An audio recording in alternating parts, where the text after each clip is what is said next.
Olá, bem-vindos, bem-vindas todos a mais um SOCESPcast. Hoje nós vamos trabalhar a espiritualidade e o estilo de vida. Vamos trazer essas questões para dentro do contexto dos cuidados paliativos. E para falar sobre isso, nós trouxemos hoje uma pessoa muito entendida, muito especial, que fala bastante sobre essa questão dos cuidados paliativos, Dr. Daniel Deissante. Ele é médico cardiologista com área de atuação em medicina paliativa, médico assistente de cuidados paliativos do INCOR, membro do grupo de estudos em cuidados paliativos da SOCESP. Olá, doutor. Boa tarde.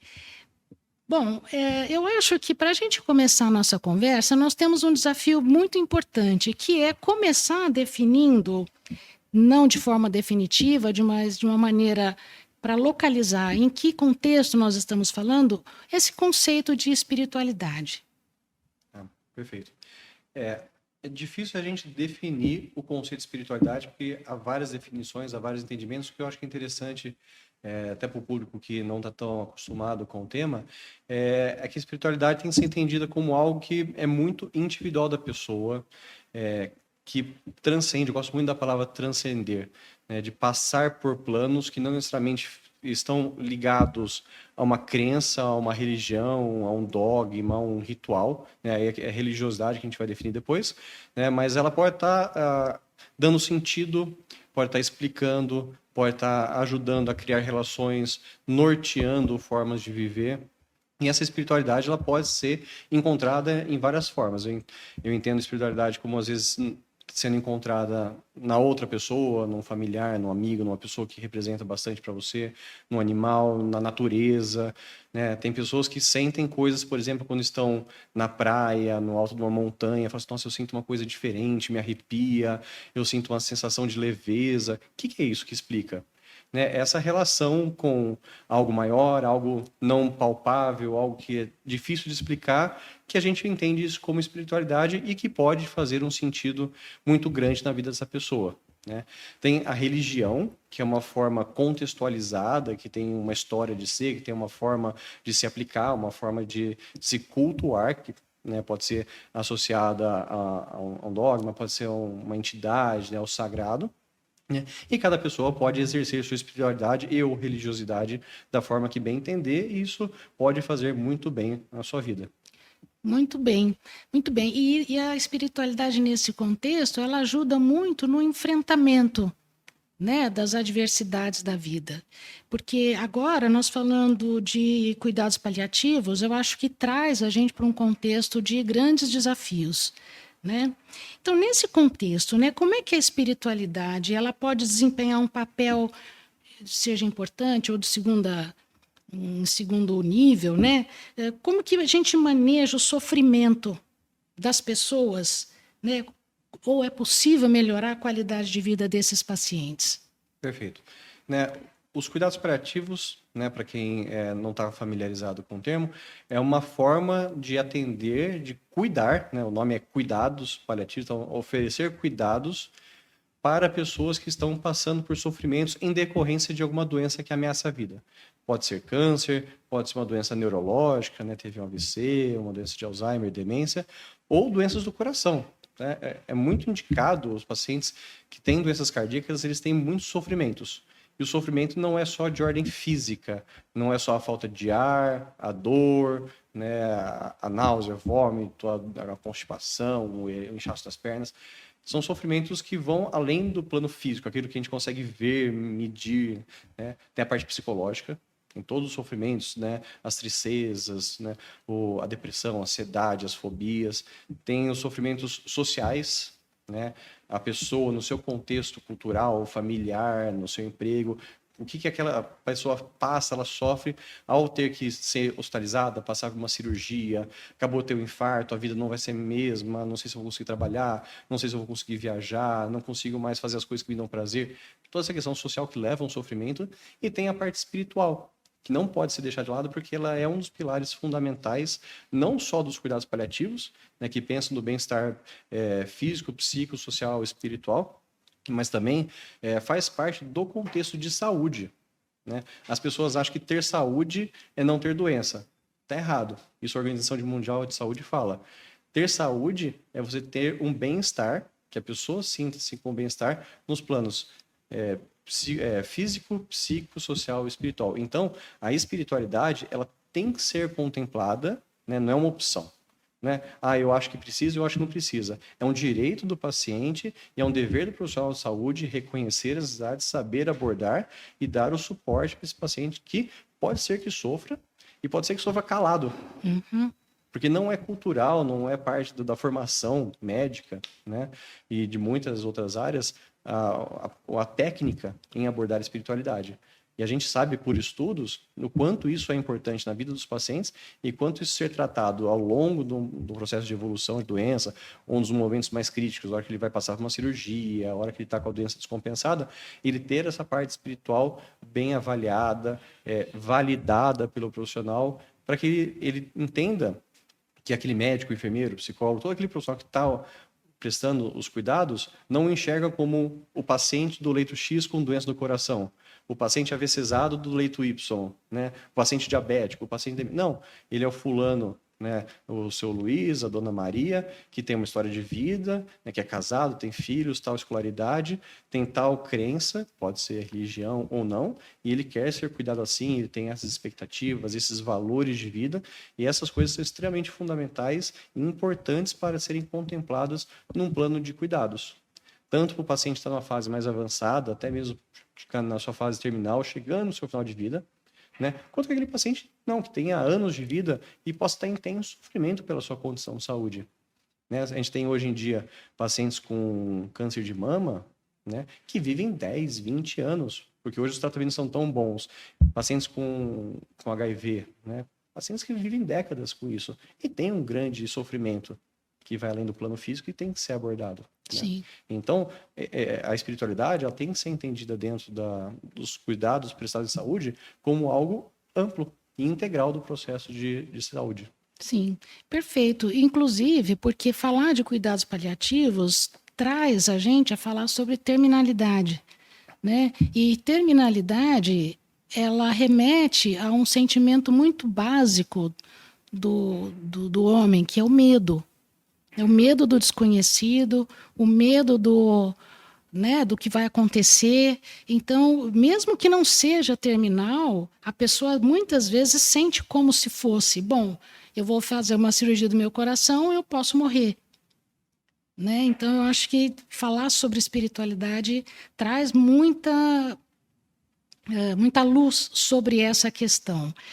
E aí, assim, como é que você costuma abordar, né, na sua prática, como é que se aborda a espiritualidade com os pacientes ou até mesmo com as famílias nesse ambiente, seja hospitalar, seja ambulatorial? Como é que é feita essa abordagem? Então, para fazer a abordagem da espiritualidade, tem que ter duas coisas. Primeiro, a pessoa tem que ser treinada para isso, né? Porque senão a abordagem da espiritualidade pode ser extremamente desastrosa e causar danos para aquela pessoa que está recebendo. Então, alguém lá despreparado fala, não, eu ouvi dizer que é importante introduzir espiritualidade no cuidado de saúde. A pessoa lá descompensada, com sintomas, com medo e tudo mais, e vem o médico e pergunta se ele tem fé em Deus. Por quê? Por que você está me perguntando esse negócio? Você nunca me perguntou? Você me perguntou se eu estou com dor, se eu estou com falta de ar, você está me perguntando se eu acredito em Deus? Coisa boa não vem aí, a pessoa se fecha e acaba sendo desastroso, né? Então, primeiro, a pessoa tem que ter técnica, né? E saber o momento de fazer. Então, assim, não dá para tratar a espiritualidade com o paciente passando por outros transtornos. Então, ele está lá com uma baita de uma dor nas costas, acabou de passar por um procedimento cirúrgico, está com um dreno de tórax. Vamos aqui falar sobre suas crenças. Não é o momento, né? Sim. E falar sobre isso tem que trazer sentido para o paciente. Então, para começar a mostrar que você é uma pessoa que dá abertura para conhecê-lo. Então, existem alguns protocolos que facilitam, como o FICA, como o HOPE, né, que são direcionadores de uma anamnese espiritual. Só que se você for lá com qualquer um desses na mão e ficar lendo, vai ficar uma coisa congelada e pouco produtiva. Frio, né? Frio.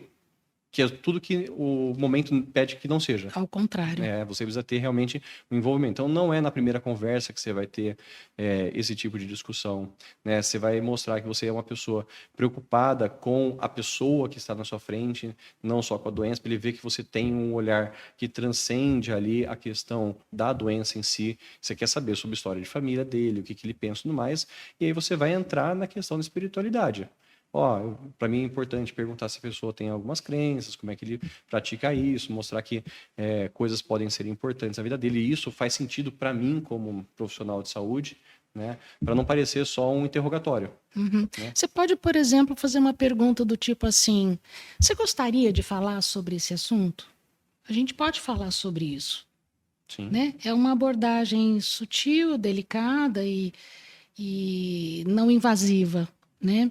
Na sua experiência, que eu tenho certeza que é uma experiência vasta, você tem algum exemplo interessante, né, que abordar a espiritualidade, falar sobre isso, contribui para algum desfecho positivo, né, para a melhoria da qualidade de vida do paciente nesses cuidados? Várias.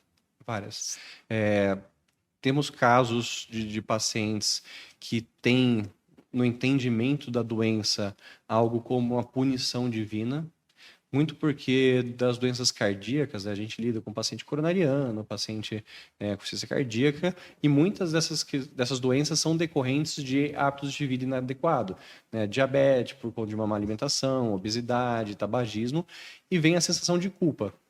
E muitas vezes a culpa não vem no si, né? Não fui porque eu fiz, mas é porque eu não segui regras e Deus está me dando o castigo que eu mereço, né? Então vem o entendimento da espiritualidade como algo pejorativo nisso aqui, né? Então trazer um profissional religioso, às vezes, dar esse momento de escuta, né? Ou as pessoas poderem ter um espaço para poder falar sobre isso, ajuda nessa questão de reduzir um pouco desse sofrimento espiritual.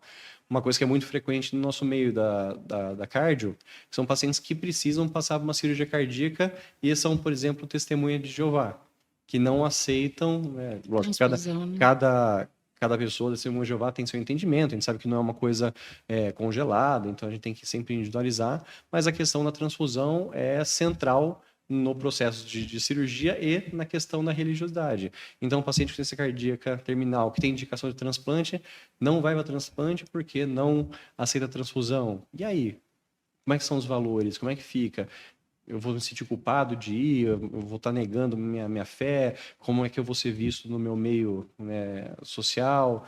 Então, se eu não tratar a religião e a importância disso, eu não vou saber tomar a melhor decisão para ele. Né? E às vezes vem uma questão assim, o paciente é testemunho de Jeová, mas a família não é, não acredita que quer que faça, não, você tem que convencer. A gente já teve caso disso. Um convencimento da pessoa a assinar um termo de transfusão para que ela fosse indo totalmente contra seus próprios valores. Então, assim, eu fico entre a cruz e a espada, literalmente, né? Entre a minha fé e a minha família. Né? Então, eu tive um caso recente de um paciente que a família é espírita, né? E ele foi passar por uma cirurgia, acabou tendo uma complicação, teve um derrame cerebral gigantesco, ficou no estado comatoso e ficou naquela situação sem perspectiva de recuperação neurológica, um grande sofrimento da família em vê-lo numa situação de pouca probabilidade de recuperação, uma pessoa que até a cirurgia era extremamente rígido, funcional, intelectual, viajava o mundo, trabalhava no campo e via nisso o seu prazer de vida, né? E ele fala assim, se eu não puder mais fazer isso, não sou mais eu. Então, já entendo aí a primeira coisa da espiritualidade, o trabalho dele, né, a vivência acadêmica dele, ser intelectual, estar junto com pessoas do seu meio, isso é o que dava a chama da vida para ele. Então eu já encontrava não só o valor, mas a espiritualidade no trabalho, na sua importância social e tudo mais, né? E aí ele ficou nessa situação e a família, mais a esposa muito sofrida, né, tinha se afastado da questão religiosa por conta de Deus me abandonou, né? Por que foi fazer isso com meu marido? É um grande luto, Dilema. Um grande dilema, né? De ter na fé um suporte e frente a uma adversidade, o que eu faço com isso? Como é que eu lido com isso? Né? E aí, através do paliativo, a gente começou a fazer o acompanhamento, tudo mais, conversar, e eu fui trazendo a possibilidade de voltar para o seu meio religioso como uma forma de ajudar a enfrentar. Uhum. E olha que interessante, né? Na doutrina espírita, ela foi lá, conversou com os seus pares ali, com os médios que foram lá, fizeram terapia de passe no paciente e trouxeram algumas informações que para ela foram extremamente válidas. Ó, a gente sentiu isso, trouxe, e começou a trazer paz para ela, para poder enfrentar esse processo de luto que ele estava lá ainda, mas sem nenhuma perspectiva, já entendendo que a terminalidade estava posta e que o fim ia chegar mais cedo ou mais tarde, né? E aí, através de frequentar o centro espírita, né, e de ter essas conversas, espiritualmente ela foi ficando, não sei se mais tranquila, porque... Mais fortalecida, Exato, talvez. fortalecida, né? Você via uma maior serenidade, apesar da tristeza do momento, que é compreensível, mas não vou dizer aceitação, porque aceitação também é difícil nesse momento, mas um processo de enfrentamento realmente para Mais aquela situação. positivo, né? Um enfrentamento positivo. Você Exato. sofre, mas você não se revolta. Não se revolta, né? Então, talvez traga... Porque isso traz para uma outra questão que aborda o estilo de vida, a gente tentar entender o quanto que a espiritualidade pode influenciar positiva ou negativamente o estilo de vida. Eu acho que isso que você está trazendo já responde um pouco essa questão, né? A espiritualidade trazendo uma ferramenta para melhorar o estilo de vida. Eu acho que é um assunto interessante para... Sim.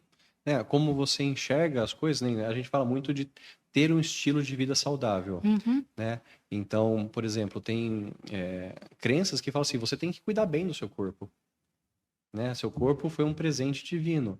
Então, se você não cuidar, você está devolvendo o seu corpo para Deus numa situação que não é digna. Então, ter um hábito de vida saudável, se cuidar, faz parte de um compromisso com Deus, né?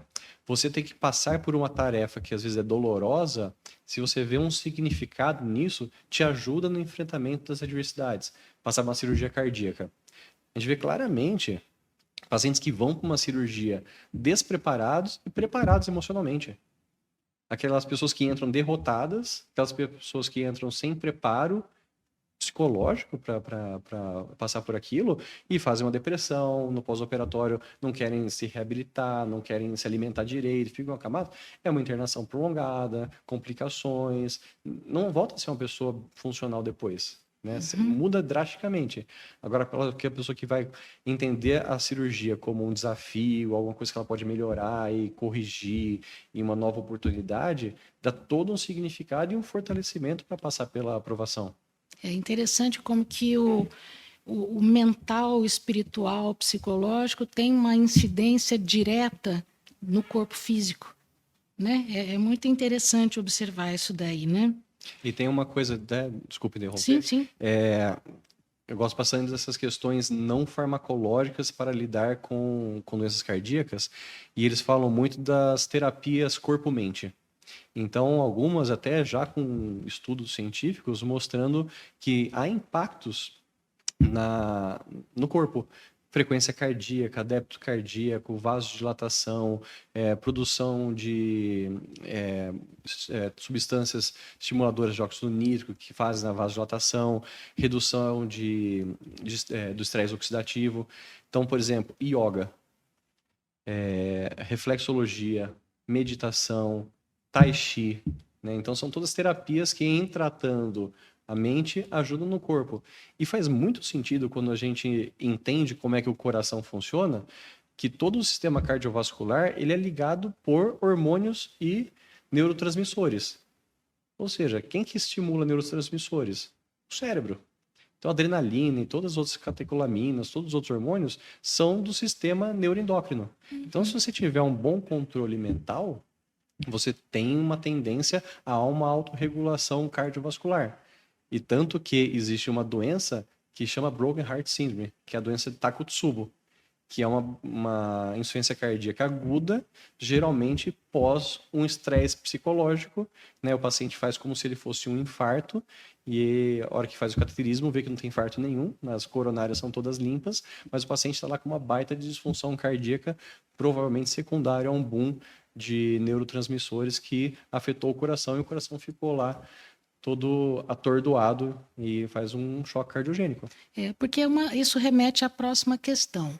Quais são as práticas, né? Acho que você já adiantou a resposta, as práticas mais interessantes para que essa espiritualidade ou essa melhora na qualidade de vida possa aumentar a saúde. Eu estava pensando que as psicoterapias também funcionam, aí já entra na minha área, funcionam bastante, porque quando a pessoa fala, ela provoca uma catarse, uma liberação daquelas lembranças desagradáveis, ela vai trabalhar isso, ela vai se livrando desses traumas, dessas mágoas, desses ressentimentos, ela melhora inclusive fisicamente, né? Então, eu acho que isso que você está trazendo é bem importante, sim, né? Esse tratamento, essas práticas, né? Que trabalham a mente, o espírito, o psicológico, como quiser chamar, né? E o corpo, né? E tem uma coisa que é muito do nosso cotidiano, que é o estresse. O estresse é outra coisa, mas a espiritualidade ela está ligada com o estresse, porque a espiritualidade também é uma forma de você lidar com o estresse, né?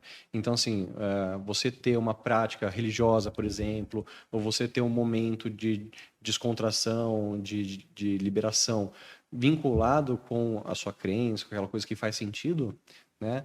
Te ajuda a lidar com o oposto, que é o danoso, que é justamente aquela competição sistema simpático para simpático. Enquanto o estresse é muito simpático, isso faz mal para o coração, né? Você entrar em contato, né, com a sua espiritualidade, com essas técnicas de relaxamento e tudo mais, vão ajudar o parasimpático, que é o que nos favorece no manejo do cardíaco. Tanto que, né, a gente usa beta-bloqueadores justamente para ajudar na questão do parasimpático.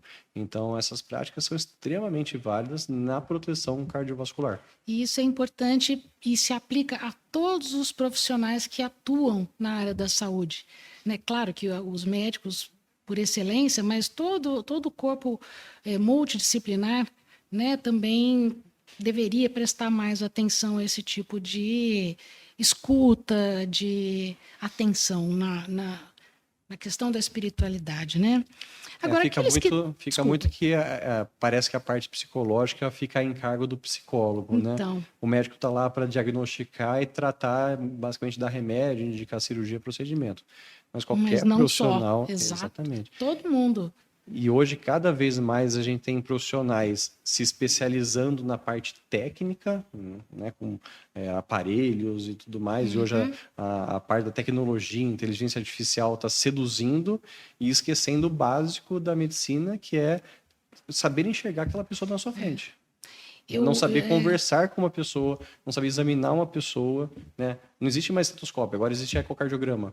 Onde já se viu isso? Eu vi uma técnica de enfermagem, foi lá para medir a temperatura de um determinado paciente, fazer aquele exame dos sinais vitais, e essa moça olhou para o paciente e disse assim: você está com medo?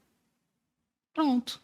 Abriu uma janela de conversa, uma técnica, e ela prestou esse serviço de escutar essa questão, né? Mas aí tá, ela teve um passo a mais que chama empatia. Pois é. Ela criou um vínculo. Isso que você está trazendo. Ela criou um vínculo, né? E ela viu uma abertura para poder reconhecer uma possibilidade de intervenção. Exato, é isso que você está trazendo, que os profissionais, os médicos e demais profissionais acabam meio que robotizando, né, o contato com o paciente. Exato. Para aqueles que estão interessados em explorar a espiritualidade, para melhorar o seu estilo de vida ou para ajudar, né, na sua lida profissional, o que você recomenda? Como é que você orienta essas pessoas? Bom, eu acho que hoje a gente tem cada vez mais uma literatura que não é muito vasta, mas a gente tem bastante artigos sendo publicados, né, de entidades conhecidas, que nem a própria American Heart, o próprio Colégio Europeu de Cardiologia, a própria Sociedade Brasileira de Cardiologia lançou em 2019 uma diretriz brasileira da importância da espiritualidade dentro da doença cardiovascular, no sentido preventivo. Então, são formas de a gente ter um conhecimento embasado e técnico, primariamente técnico. Depois, se a pessoa tiver interesse, tem cursos, né, de especialização, tem livros, existem tratados de espiritualidade que são bem mais amplos para uma pessoa que realmente está pretendendo seguir nessa área, né? Mas eu acho que primeiro é receber conhecimentos. E, claro, fazer cuidados paliativos, estudar cuidados paliativos, está na raiz do cuidado paliativo a integração de espiritualidade. Então, você pode buscar o paliativo por vários motivos, né? Um deles pode ser a própria espiritualidade, mas você já ganha num combo várias outras formas de oferecer saúde para os seus pacientes, né?